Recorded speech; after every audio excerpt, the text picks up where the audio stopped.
Bien, queridos estudiantes, vamos a hablar sobre el territorio peruano y su demografía.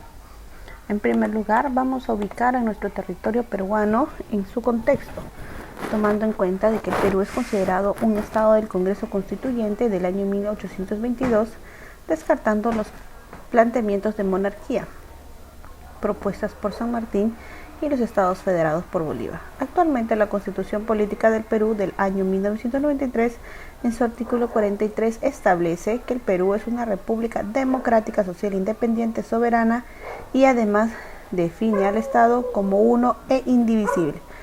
Quiere decir que nuestro país, por más dividido que estén por departamentos o sectores, va a seguir siendo uno solo cuando se denomina en el territorio peruano. No una sola república, una sola idea social, una sola idea independiente y democrática. Vamos a ver al Perú en su contexto, ubicación matemáticamente. Según Ecuador terrestre, el Perú se ubica en el hemisferio sur austral, meridional, marítimo o antártico. Según el meridiano de Greenwich, el Perú se ubica en el hemisferio oeste, occidental o poniente.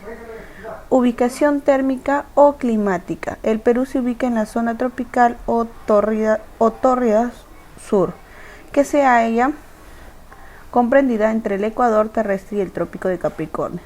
Ubicación continental. El Perú se ubica en el América del Sur, en la parte central y occidental. Es considerado el país más occidental de Sudamérica, siendo el último en amanecer y en anochecer. La extensión del territorio peruano comprende las áreas continental y marítima, desde su extensión territorial, su extensión marítima y también su extensión o superficie insular. Los puntos externos: externo con el norte, tiene frontera con Colombia; extremo con el sur, frontera con Chile; extremo este tiene frontera con Bolivia; y extremo oeste prácticamente a las orillas del Océano Pacífico. Los límites y tratados. Uno de los tratados es con Ecuador, Protocolo de Paz y Amistad y Límites de Río de Janeiro; el tratado con Colombia, Tratado de Salomón Lozano; el tratado con Chile, el Tratado de Lima; el Tratado del Este con Brasil, el Tratado Velarde y Río Branco; el de Bolivia, Tratado Osma-Villazón; y el del Oeste tenemos Océano Pacífico. Nuestra división política en el Perú comprende una de las divisiones políticas administrativas que se divide en el país en la región, espacio geográfico con características similares tanto a nivel natural, relieve, hidrografía, fauna, flora, clima, etc., como el nivel humano. Objetivos de centralización. El Perú presenta 25 regiones políticas, 24 departamentos, 194 provincias y 1831 distritos. Ahora tenemos como siguiente tema demografía. La demografía es la ciencia que estudia las poblaciones humanas. En primer lugar, estudia las dimensiones, es decir, el número de personas que residen en un determinado territorio. Y en segundo lugar, el estudio de la estructura poblacional. Los tipos de demografía. Dos tipos de demografía que se relacionan entre sí y también a la vez son separación tanto artificial, puesto que el objetivo del estudio es el mismo. Las poblaciones humanas se clasifican en dos grupos. Demografía estática. Estudia la dimensión, estructura y características generales de una población. Como las fuentes de datos demográficos estáticos tenemos los censos. Según la OMS, un censo poblacional es el conjunto de procesos dirigidos a reunir, resumir, analizar, publicar los datos demográficos, económicos y sociales. Se van a definir de la siguiente manera: es universal, es individualizado, es obligatorio, es simultáneo. El padrón es la segunda fuente de datos de importancia demográfica estática. Se reconoce, al igual que en el padrón, datos personales para su finalidad administrativa y legal. El registro civil es la tercera fuente de datos de la demografía estática, ya que acoge estadísticas vitales, tanto nacimientos, defunciones, matrimonios y divorcios. Medición de los fenómenos geográficos. Tenemos en primer lugar la población, la pirámide de la población según sea.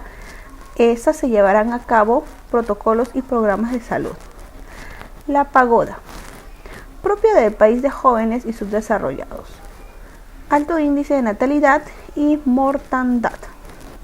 Quiere decir alto índice en nacimientos y poquísimas personas llegan a los 80 años porque tienen un alto grado de mortandad antes de los 80. Campana, base ancha que va disminuyendo, propia de la población de joven tendiendo a envejecer. América Latina. Se trata de una población en transición desde subdesarrollada hacia en vías de desarrollo. Bulbo regresiva. Base estrecha se relaciona de la siguiente manera. En la parte central y superior la mayoría de la población se encuentra entre los 30 y 40 años, propia de países desarrollados y cuyo crecimiento es negativo. La demografía dinámica se aplica para aquellos estudios que requieren una evolución en el tiempo, lo que se condiciona a buscar qué tipo de evolución presenta esa población y qué tipo de mecanismos intervienen en ello. Básicamente, los mecanismos en los siguientes son integración, nacimiento e inmigración. La inmigración que llega cambia la demografía y la salida, fallecimientos y emigraciones. Importancia de la demografía dinámica. La demografía dinámica es necesaria e imprescindible para la elaboración de tasas y otros indicadores sanitarios, es decir, no podemos realizarlo sin conocer antes la demografía dinámica, por lo que sí sola se realiza estudios epidemiológicos de salud pública. Hechos importantes y fuentes. Evolución de las poblaciones. El desarrollo y la evolución de las poblaciones se basan en los cambios de los fenómenos demográficos como son natalidad, mortandad, saldo vegetativo y saldo migratorio. Natalidad hace la referencia a los números de nacidos. Mortandad, determinar el volumen y la composición de una población. La mortandad está influida en diversos factores. Factor biológico, como el sexo, existe una mortandad masculina. Factor socioeconómico, como el hambre y la pobreza. Saldo vegetativo, es la diferencia entre nacimientos y defunciones. Saldo migratorio, es el saldo que está constituido por la diferencia entre dos fenómenos que producen una sola población. Muchas gracias.